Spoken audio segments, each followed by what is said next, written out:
Assalamualaikum warahmatullahi wabarakatuh. Doa saya dulur-dulur semuanya, terutama yang nyimak video ini, selalu bahagia, selalu senyum, dan berpikir positif lur. Tak lupa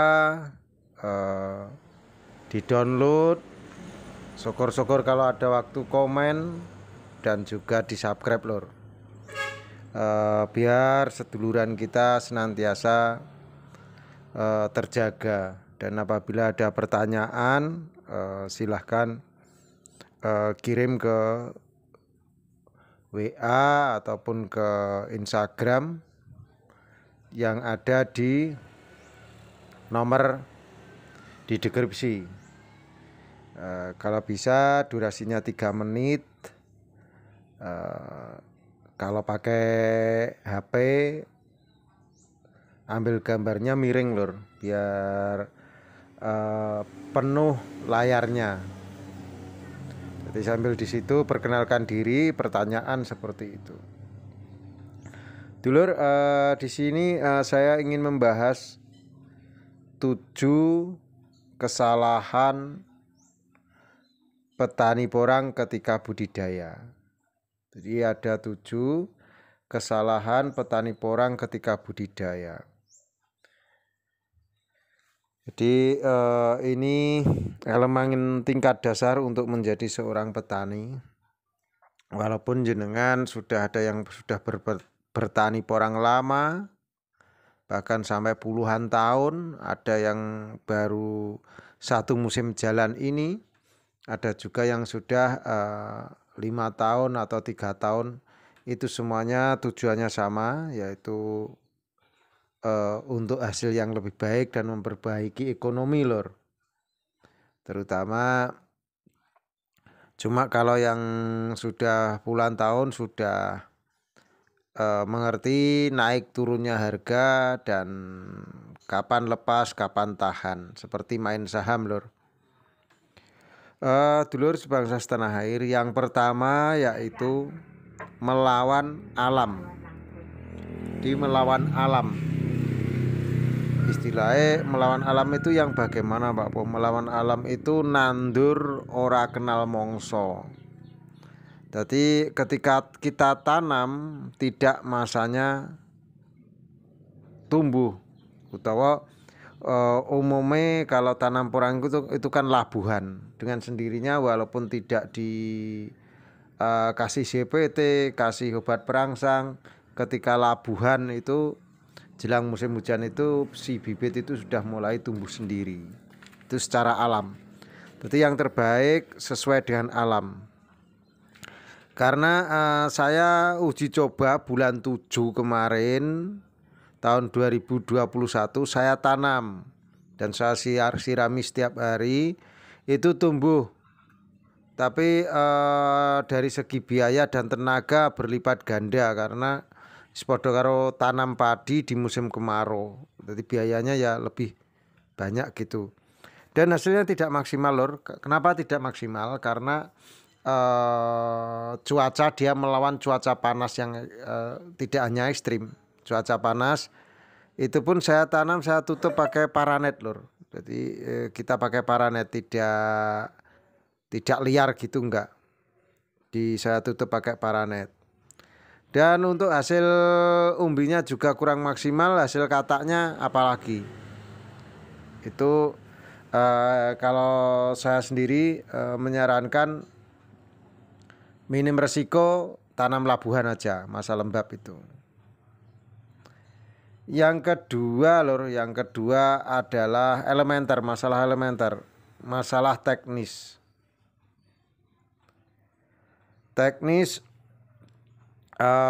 Cara tanam, terus strategi tanam, termasuk ya kita memutuskan mau kita tanam ala tradisional, kowai langsung cemplungno atau digulut, atau olah tanah yang bagaimana, atau gulutannya 1 gulut 1 baris, 2 in 1, 1 gulut 2 baris, atau 3 in 1, 1 gulut 3 baris. Itu teknis saja, kesukaan. Terus juga faktor-faktor yang lain, misalnya tanah yang kita tanami macam mana. Misalnya tanahnya sudah berpadas, misalnya tanahnya berpasir, terus tanahnya daerah berkapur, itu nggak usah pakai kapur dolomit. Terus misalnya tanamnya di hutan, tanamnya di tanah yang memang sudah banyak mengandung fosfat, berarti di gambut dan sebagainya. Itu kalau dikasih pupuk kotoran hewan kohe itu kurang cocok karena di situ sudah banyak fosfat. Berarti di situ tinggal menambah unsur yang tidak ada di situ. Jadi tidak bisa tanam porang itu disamaratakan setiap daerah. Termasuk sekarang sudah ada alat ukur pH. pH-nya berapa, kelembapan berapa, terus MDPL dan sebagainya, itu teknis. Jadi teknis bisa ditanggulangi dengan kita mendekati mereka yang sudah tanam lama ataupun mereka yang sudah mumpuni berhasil seperti itu. Dan yang ketiga adalah dekati ahlinya. Dekati ahlinya. Jadi dekati ahlinya, kita harus mendekati petani-petani yang memang sudah berhasil, sudah panen, dan terutama yang mereka yang sudah pengalaman lebih dari 3 tahun, itu berarti sudah panen dan seluk-beluknya, lika-likunya bagaimana ketika ada cuaca ekstrim, misalnya 15 hari nggak hujan, 10 hari nggak hujan, itu gimana.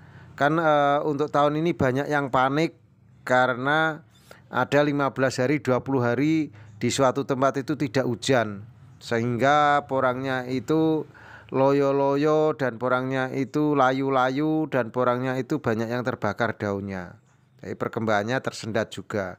Itu cara menanggulangi bagaimana itu, kalau jenengan mendekati ahlinya pasti akan ada jawabannya. Terus yang keempat adalah ini sangat penting, menentukan, memilih bibit. Jadi pilihlah bibit yang bermutu, dan bermutu itu biasanya agak mahal. Karena apa? Gen atau keturunan yang kita tanam nantinya akan menjadi indukan milik kita atau menjadi calon bibit berkelanjutan milik kita. Jadi nggak mungkin kita tanam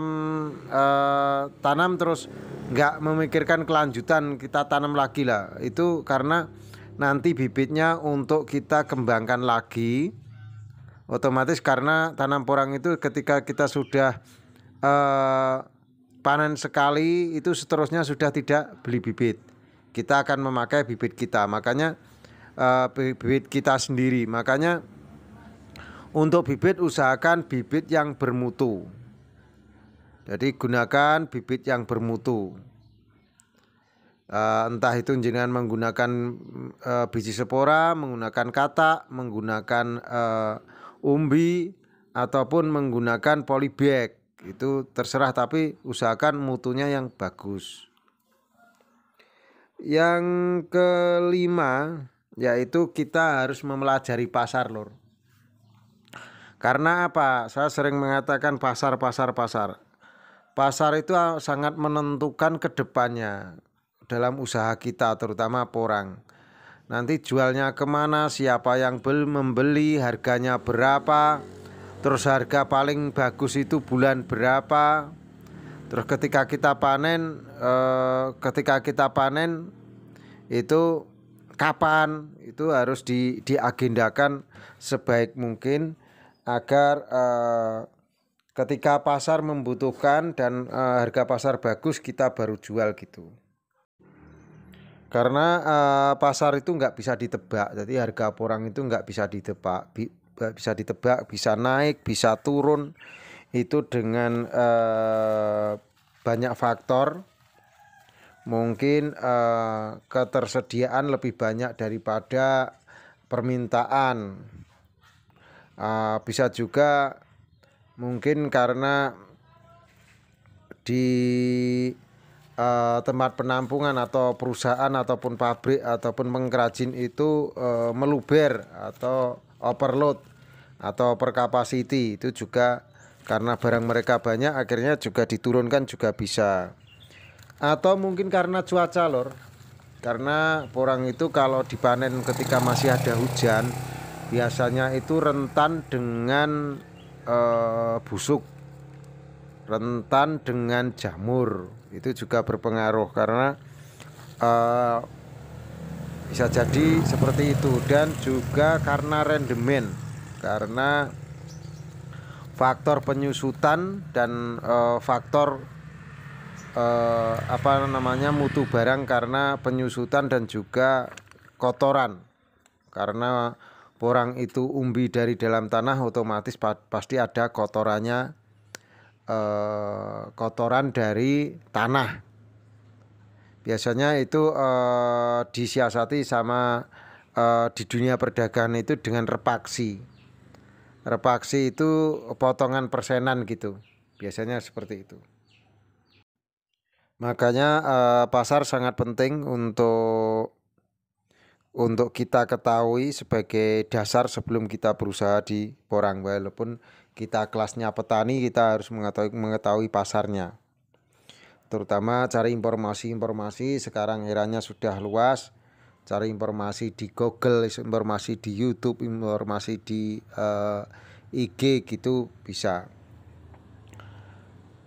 Dan yang keenam yaitu kelebihan dan kekurangan kita usaha porang. Kelebihannya apa? Jadi menurut kita pasti tidak sama. Kalau ini kelebihan dan kekurangan ini saya nggak bisa menyampaikan. Kekurangan tanam usaha porang itu apa, kelebihan apa, itu persepsi masing-masing dan itu nggak bisa disamaratakan karena opini kita juga berbeda, persepsi kita juga berbeda, pasti nanti hasil dari pemikiran kita juga berbeda sesuai dengan pengalaman masing-masing. Karena si A kekurangannya begini, si B begini, itu kita harus tahu, kita pelajari, kita evaluasi dalam budidaya minimal 5 tahun. Itu sudah tahu kelebihan tanam porang apa, kekurangannya apa. Jadi suka atau dukanya itu sudah bisa dirasakan ketika sudah 5 tahun. Yang selanjutnya adalah yang ketujuh, yaitu adalah jangka panjang. Tanam porang ini adalah tanaman jangka panjang lur. Jadi hampir sama ketika kita tanam perkebunan, misalnya tanam kelapa sawit, tanam karet, atau tanam kelapa. Jadi hitung-hitungan kita jangka panjang. Tidak seperti tanaman semusim, seperti tanam jagung, tanam padi, tanam tebu, terus tanam ketela, terus tanam sayur-sayuran, enggak seperti itu. Porang itu kategori tanaman jangka panjang.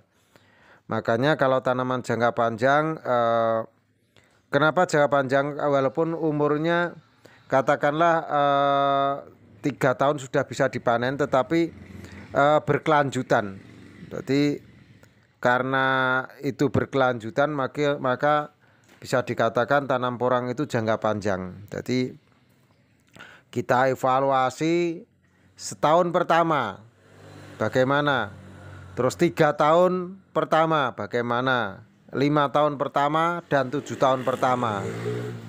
Nanti kalau sudah jenengan evaluasi 7 tahun pasti tahulah. Begitu dulur. Petani itu bebas, petani itu cerdas. Wassalamualaikum warahmatullahi wabarakatuh.